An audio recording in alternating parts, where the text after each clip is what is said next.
Shalom, shalom, estamos mais uma vez com a oração dos Salmos aqui. Na ocasião nós vamos estar falando do Salmo de número 7. Nós estamos com a sequência de salmos que a gente está trazendo. O intuito é trazer um esclarecimento e as profecias que há também nos salmos, pois não são apenas poéticos, mas são também proféticos. Salmo de número 7. Senhor, meu Deus, em Ti me refugio. Salva-me e livra-me de todos os que me perseguem, para que, como leões, não me dilacerem nem despedacem sem que ninguém me livre. Senhor, meu Deus, se assim procedi, se as minhas mãos há injustiça, se fiz algum mal a um amigo, ou se poupei sem motivo o adversário, persiga-me o meu inimigo até me alcançar. No chão me pisoteie e aniquile a minha vida, lançando-me a minha honra ao pó. Levanta-te, Senhor, na tua ira, ergue-te contra o furor dos meus adversários. Desperta-te, meu Deus, ordena a justiça, reúna-se os povos ao seu redor, das alturas reina sobre eles.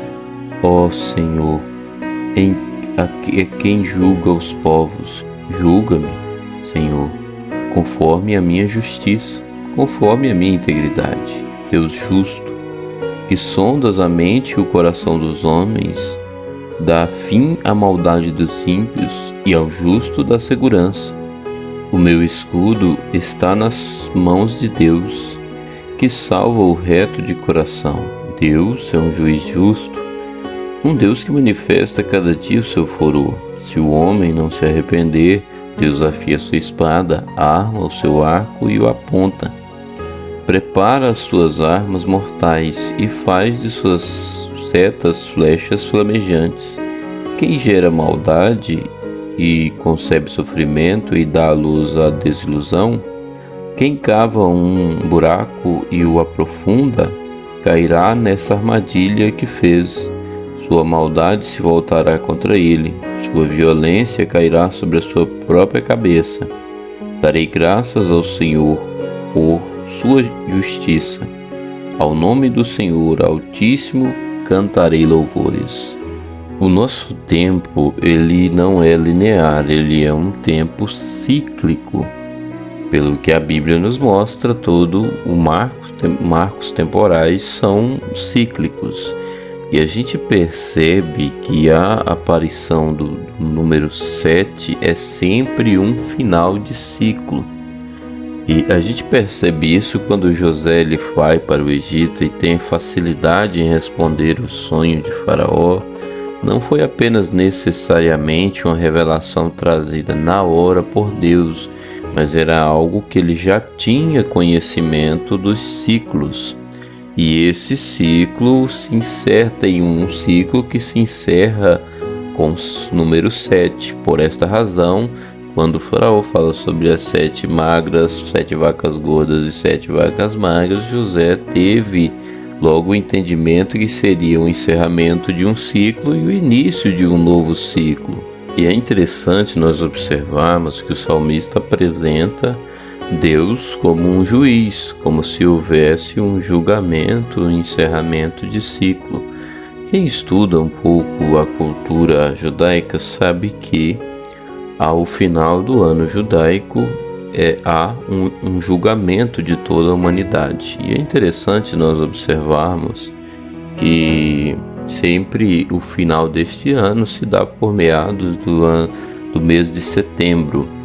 E é interessante a gente observar que eu passei a observar isso e a gente percebe-se que alguns acontecimentos começam a ganhar notoriedade a partir desse tempo.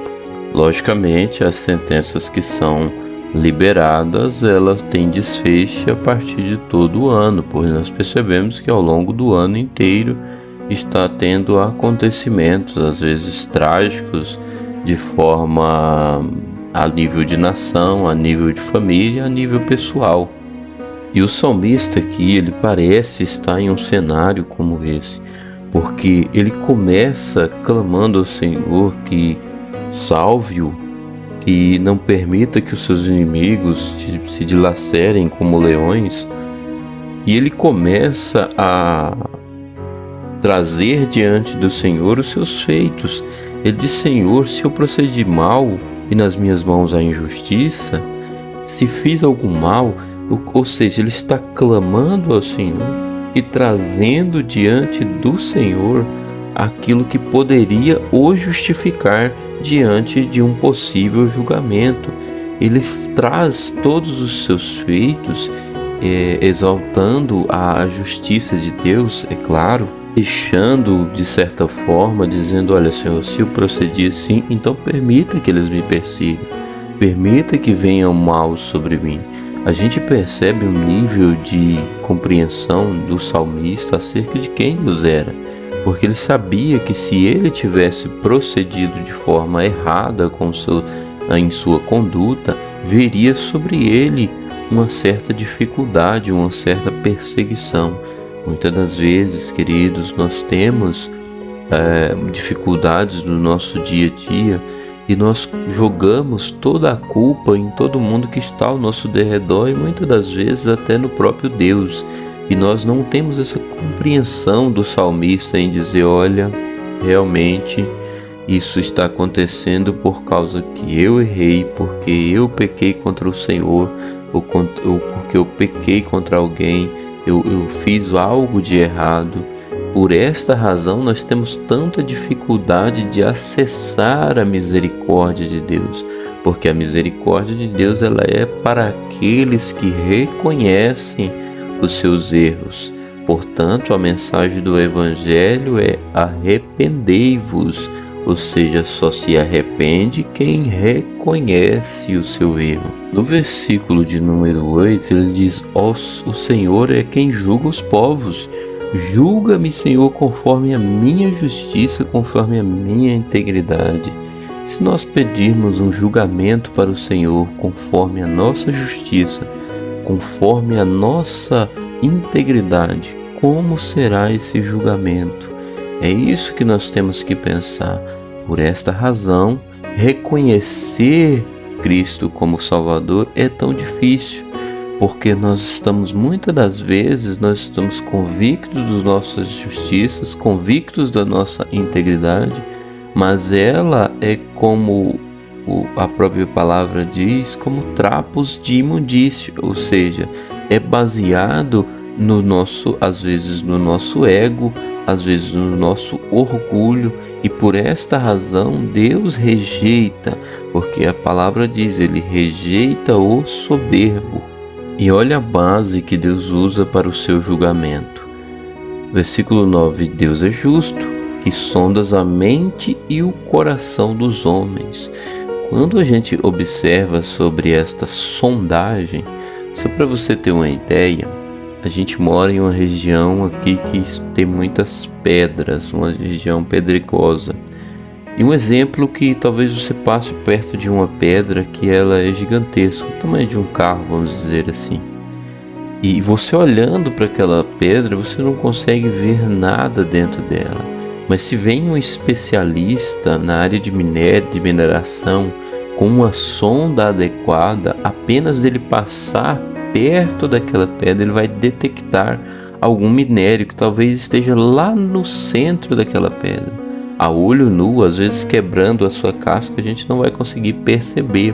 Às vezes aquele minério ele está tão misturado com a rocha que a gente não percebe. Assim é a forma que o Senhor sonda a nossa mente e o nosso coração. Talvez a nossa mente ela tem todo um contexto religioso e por esta razão o nosso julgamento é favorável para nós. Mas quando o Senhor vem sondar o nosso coração, percebe lá no fundo raízes de amargura, percebe lá no fundo desejos de pecado. Quando ele vem sondar a nossa mente, percebe lá no fundo, lá no mais íntimo da nossa mente, pecados que estão escondidos há muito tempo. Por esta razão, a nossa justiça ela não vale diante de Deus. Por isso o salmista diz no versículo 11, Deus é um juiz justo. A justiça de Deus baseado nesta sondagem que ele faz da mente e do nosso coração. E o versículo 12, olha, se o homem não se arrepender, ou seja, é necessário o arrependimento. O salmista já escrevia sobre o arrependimento, e só se arrepende quem reconhece aquilo que fez. Se o homem não se arrepender, Deus afia a sua espada e arma o seu arco e aponta contra esta pessoa.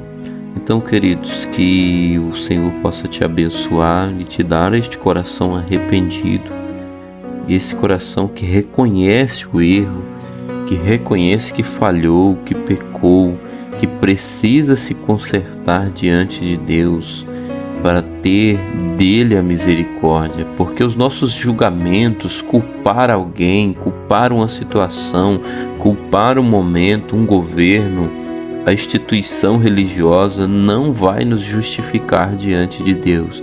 O que vai nos justificar diante de Deus é um coração arrependido e quebrantado diante do Senhor. Eu quero orar por você neste momento. Deus, eu te louvo, Senhor, por essa mensagem ter chegado até esta pessoa.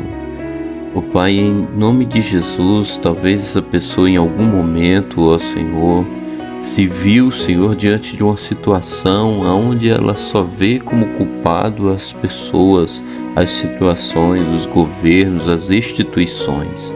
Às vezes, Senhor, esta pessoa lá no íntimo do seu coração elevou uma culpa ao Senhor.